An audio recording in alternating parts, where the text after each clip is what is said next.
증시 대담입니다. 미 대선이 트럼프의 승리로 끝났습니다. 그리고 이번 주 또 남아있는 주요 이벤트가 바로 FOMC입니다. FOMC를 바라보는 시선이 이제는 조금 더 명확해진 것 같습니다. 양 후보 간에 따르는 그 결과, 그리고 이에 따르는 연준의 스탠스를 모두들 궁금해하셨을 텐데요. 차트를 보면서 좀 말씀을 드려볼까요? 실제로 시장에서는 이 트럼프 당선과 해리스 당선에 따르는 연준의 금리 인하 폭을 트럼프 당선 시에는 조금 더 연준이 금리를 내리지 않겠냐라는 생각을 하고 있었습니다. 물론 정치적인 중립을 고수하고 있는 연준이긴 합니다만 어느 나라든지 간에 대통령 내지는 집권 당이 누가 되는지에 따라서 중앙은행의 스탠스를 상당히 고민을 많이 합니다. 현재로서는 이 빨간 선으로 되어 있는 트럼프 당선 시의 정책 금리의 방향, 내년에는 자연 실업률이 3% 정도 되니까 성장률이 3%라고 하면은 그 정도까지 내리지 않겠냐라는 기대까지 조금 나오고 있는데, 실제로 이번 주에 주 후반에 FOMC에서 금리 어떻게 될지 지금 거의 25bp가 컨센서스로는 거의 100% 가까이 올라가 있는 상황입니다. 정치적 중립을 지키려는 연준이 이런 방향과 시선에 어떻게 대응할지, 그리고 무엇보다 이 금리와 원달러 환율, 우리 시장에 미치는 영향이 매우 중요할 것 같은데요. 이 부분 자세히 다뤄보도록 하겠습니다. 그래서 증시 대담에서는요, 미 대선 영향, 그리고 FOMC의 전망, 더불어서 증시 방향성까지 자세히 챙겨보도록 하겠습니다. 증시 대담 지금 바로 시작하겠습니다.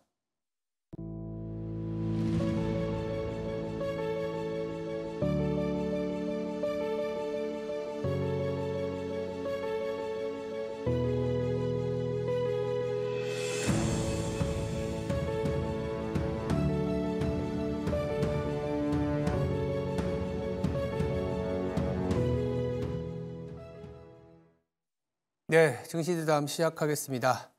자리에 변정규 미주은행 전무 나와 있습니다. 안녕하세요. 안녕하세요. 사실 그 미 대선 투표 개표가 시작이 되기 전에는 이런 우려들이 있었거든요. 이게 끝날 때까지 끝난 게 아니다. 이런 얘기들이 나왔었지만 간밤에 트럼프 후보의 압승, 더불어서 이제 미증시도 급등했지만 비트코인이나 테슬라 여러 가지 트럼프 트레이드가 확산이 되고 있습니다. 이러한 기조가 당분간 지속이 되겠죠? 네, 당분간 조금은 더 지속이 될 것으로 하고 있습니다. 사실상 그 뚜껑을 열기 전에는 네. 트럼프 후보와 해리스 후보의 이러한 그 막판까지 접전, 엎치락 뒤치락하는 접전.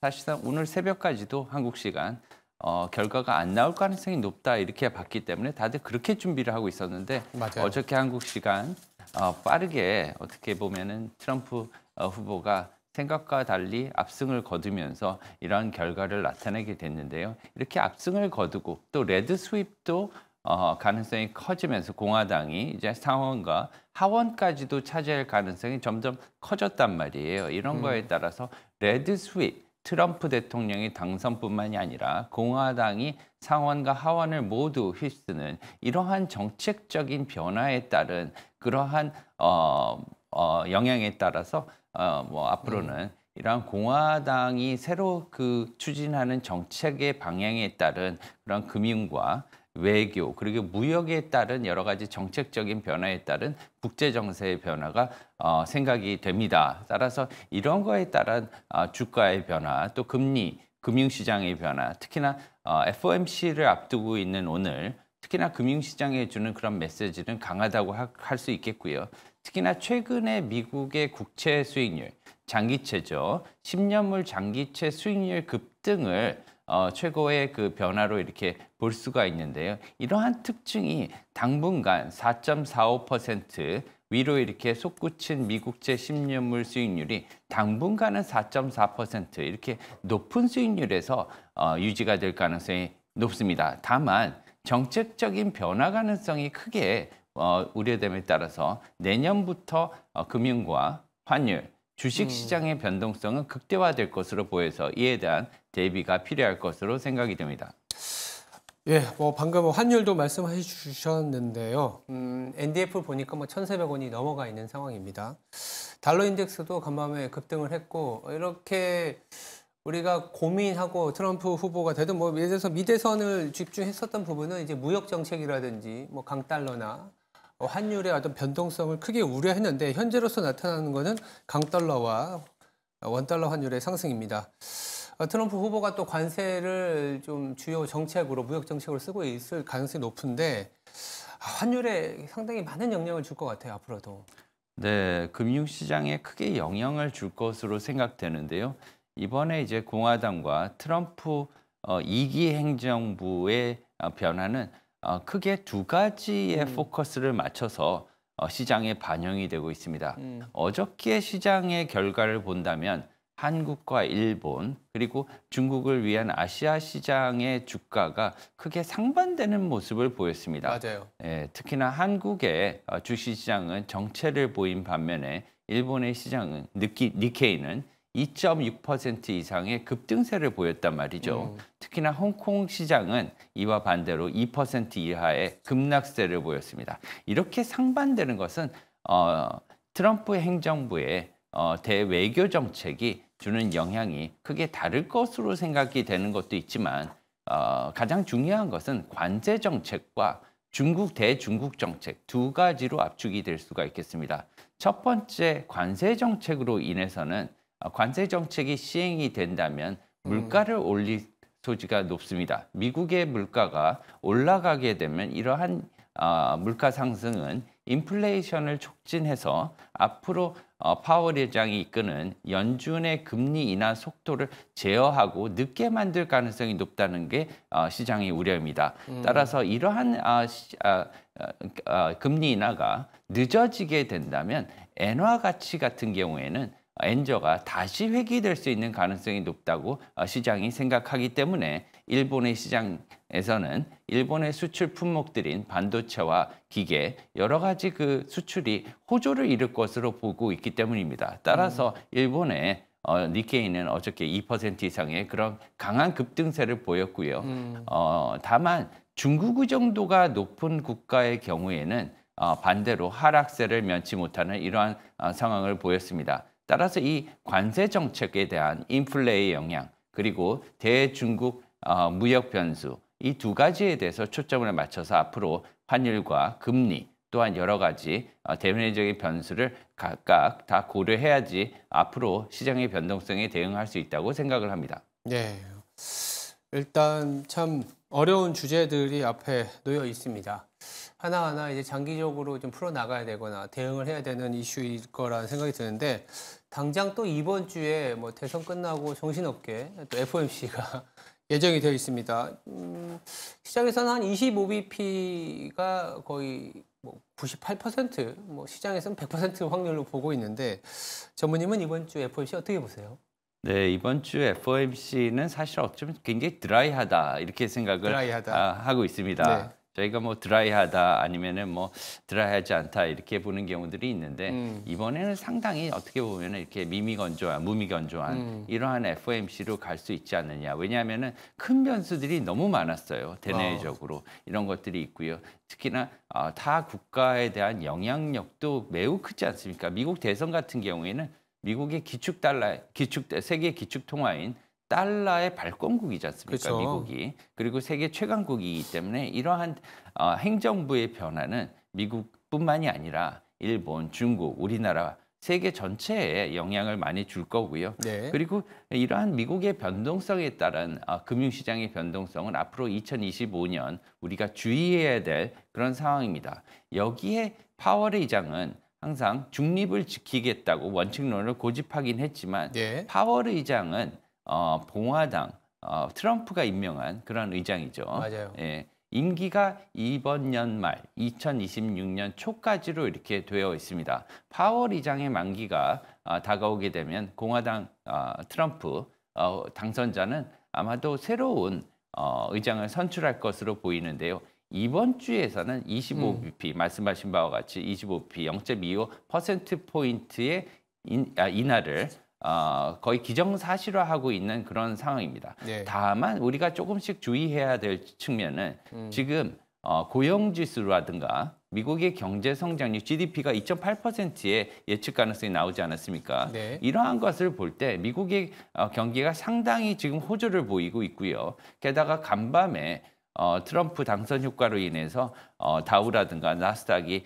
3%, 2% 이상의 이렇게 급등세를 보였기 때문에 이러한 면에서는 연준 위원들이 크게 주목을 할 것으로 보여서 인플레 효과를 미리 우려하지 않을까 이러한 어떠한 우려도 있어요. 따라서 조심스럽게는 동결 가능성도 많이 높아졌다 이렇게 말씀을 드리고요. 25bp 인하를 기정사실화해서는 안 된다 이렇게 말씀을 드리고 싶습니다. 네. 일단 뭐 현재로서는 뭐 25bp의 금리 인하, 뭐 금리 재조정하는 측면에서는 충분히 내릴 수 있다라는 의견이 많지만 말씀 주신 것처럼 인플레이션 기대치가 벌써 많이 올라가고 여러 군데에서 나타나고 있기 때문에 비트코인만 하더라도 급등세가 나타나는 것은 이런 하나의 어떤 프락시일 수 있는데 그러다 보니까 연준 입장에서도 좀 고민이 될 수 있다. 이 정도는 좀 남겨놔야 될 것 같습니다. 다시 이제 무역과 관련된 얘기로 좀 넘어가 보면 결국 비슷한 결인데 미국의 당선인이 이제 트럼프 후보가 되다 보니까 관세 정책에 대한 얘기를 안 할 수가 없습니다. 이 관세 정책이 칼날은 주요 국가가 이제 또 이제 중국이지 않습니까? 정책에서는 60% 관세를 부과하겠다 뭐 이런 얘기들도 나오는데 그렇다 보니까 이제 중국의 위안화 환율이 굉장히 많이 흔들리고 있어요. 위안화 환율이 흔들렸을 때 나타나는 현상이 또 동아시아 특히 국내 증시나 환율에도 영향을 미치거든요. 어떻게 봐야 될까요? 네, 뭐 최근 트럼프 가능성에 따라서 위안화 환율도 크게 요동치는 이런 모습을 보여주고 있고요. 네. 어제부터 시작해서 한 이틀 동안 지금 위안화 환율이 굉장히 올랐습니다. 달러 위안 환율이 7.17대까지, 7.17 위안대까지 달러당 이렇게 오른 상황으로 볼 수가 있습니다. 이것은 이제 위안화 약세를 생각을 하는 거고요.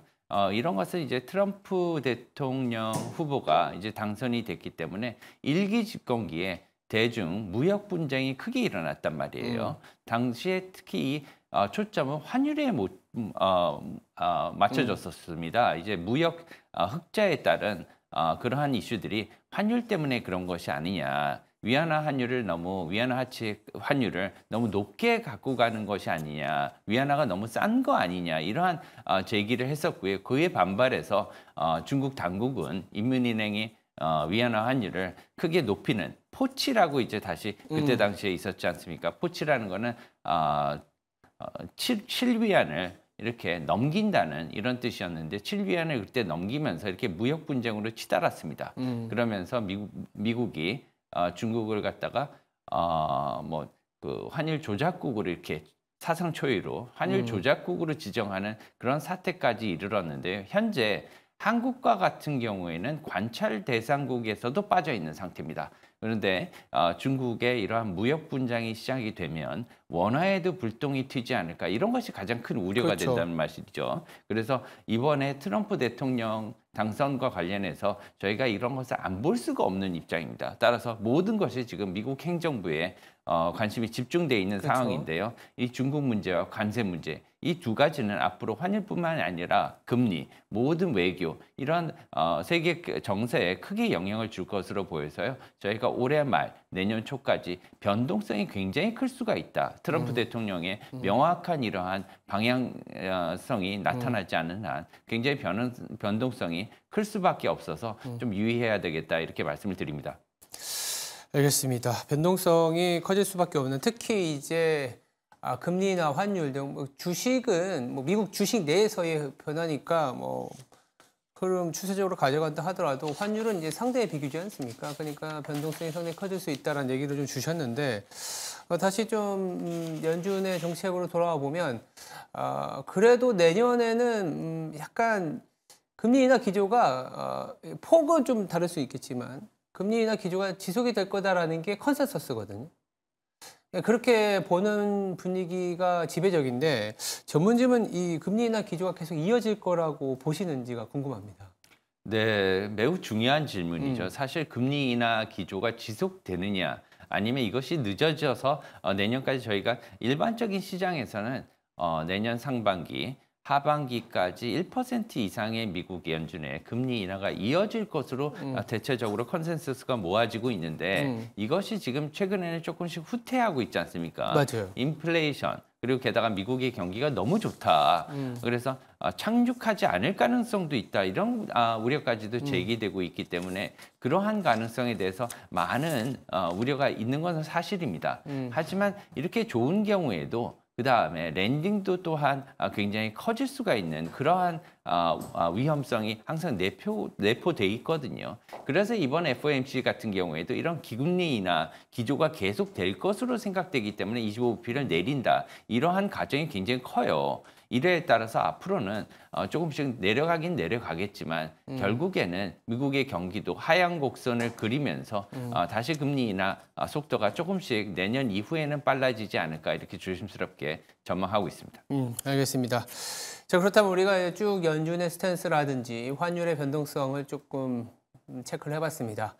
마지막으로 우리 증시 내지는 뭐 전체적인 자산 시장을 대했을 때 어떻게 접근을 해야 될지 간단한 조언 부탁드립니다. 네, 지금은 정치가 경제와 금리를 이렇게 지배하는 영향을 주는 그런 상황이 있습니다. 이런 것은 조금 이례적이죠. 왜 그러냐면 미국의 행정부가 지금 방금 크게 바뀌었기 때문에 시장도 전환하고 있는 그런 상태거든요. 따라서 미국의 금리 그리고 달러의 모든 것이 달려있다. 이렇게 볼 수가 있겠습니다. 따라서 미국의 금리 인하 속도와 그다음에 트럼프 행정부의 기조 그리고 미국의 달러의 강세 여부 이 세 가지에 따라서 모든 금융자산에 그런 향배가 달려 있으니까 이런 것을 잘 보시면서 대응을 하시면 좋겠다 이렇게 말씀을 드립니다. 일단 달러가 상당히 중요한데 간밤에 달러는 좀 급등을 했습니다. 우리 증시나 전체적인 자산 시장, 이머징 시장에는 그렇게 좋은 뉴스는 아닙니다. 이런 부분들 잘 체크해서 시장에 대응을 해야 될 것 같습니다. 지금까지 변정규 미주호 은행 전무였습니다. 말씀 감사합니다. 감사합니다. 네, 트럼프 2.0 시대가 개막이 됐습니다. 미증시는 일단 폭등으로 그 2.0 시대를 맞이했습니다. 당연하게도 트럼프 후보의 어떤 정책을 보면 금융 규제 완화라든지 법인세 감면 등의 어떤 친기업 정책이 상당히 많이 있어서 주가가 상승했습니다. 금융규제 완화에 대한 배경으로 지난 밤에요. 가장 많이 오른 업종이 지역은행 ETF입니다. 지역은행 ETF는 무려 10% 이상의 급등을 보였는데 이에 따라서 러셀 2000 중소형주도 상당한 강세를 보였습니다. 특히나 잘 아시겠지만 트럼프 2.0 시대에 각광을 받고 있는 두 카테고리가 있죠. 바로 테슬라와 비트코인입니다. 테슬라 아시겠지만 머스크 CEO 대표의 어떤 친 트럼프 후보 지지 이로 인해서 이제는 집권 기간 내내 테슬라가 만들어가는 생태계에 대한 시장의 기대가 상당히 높습니다. 단순히 전기차에서의 점유율이 아니라 우주항공이라든지 방산, 폭넓게 신성장에 대한 기대가 유입이 되는 단계다라고 볼 수 있겠고요. 국내 시장에도 주는 의미가 크다라고 할 수 있겠습니다. 더불어서 비트코인은 비트코인 자체의 규제 완화도 있지만 정책적으로 유동성이 좀 풀려나가는, 즉 재정 정책에 대한 압박이 조금 더 커질 수 있다. 더불어서 금리 인하, 물론 이제 인플레이션 기대치를 높여가는 부분에서는 중앙은행 입장에서는 고민스럽겠지만 행정부의 압박이 더 커진다는 측면에서는 비트코인에 대한 관심도 높아지고 있습니다. 자, 시선을 돌려서 그러면 국내에는 어떨까요? 일단 이번 주 FOMC에서 25bp 금리 인하를 하지만 한국은행은 그렇지 못할 가능성이 높습니다. 우리나라의 금통위동 올해 한 번 남아있지만 동결일 가능성도 높다라는 얘기들도 나오고 있습니다. 간밤에 NDF 원달러 환율 보시면 1,400원이 넘어갔습니다. 금리차가 줄어듦에도 불구하고 달러 강세 그리고 원화는 약세를 보이고 있습니다. 성장률에 대한 부담, 무역 정책에 대한 갈등, 더불어서 내수의 불안, 부채 비율이 너무 높다라는 차이점이 미국과 한국의 성장률의 괴리를 보여주고 있는 상황입니다. 이러다 보니까 우리 시장 고환율이 상당히 유지가 될 수 있습니다. 원달러 환율이 1,300원 후반이 아니라 1,400원에 안착될 가능성도 염두에 두셔야 될 것 같습니다. 이렇게 보면 시장 전체적으로 외국인들의 순매수율은 상당히 떨어질 수 있고 간밤에도 미국에 상장된 한국물 ETF EWY는 3% 가까운 급락세를 보였습니다. 국내 지수 자체가 그렇게 좋은 국면 아니다라는 말씀을 드리지만 그래도 이제 솟아날 구멍은 미국의 어떤 정책에 따라서 방산이나 자동화 그리고 어떤 기계와 같은 산업재해선 영역에서는 어떤 수출의 모멘텀이 살아 있을 수 있다는 점에서는 이런 압축 전략이 필요한 시기가 더 연장이 될 것 같습니다. 네, 지금까지 앵커 브리핑이었습니다. 오늘 하루도 성투하시기 바랍니다. 감사합니다.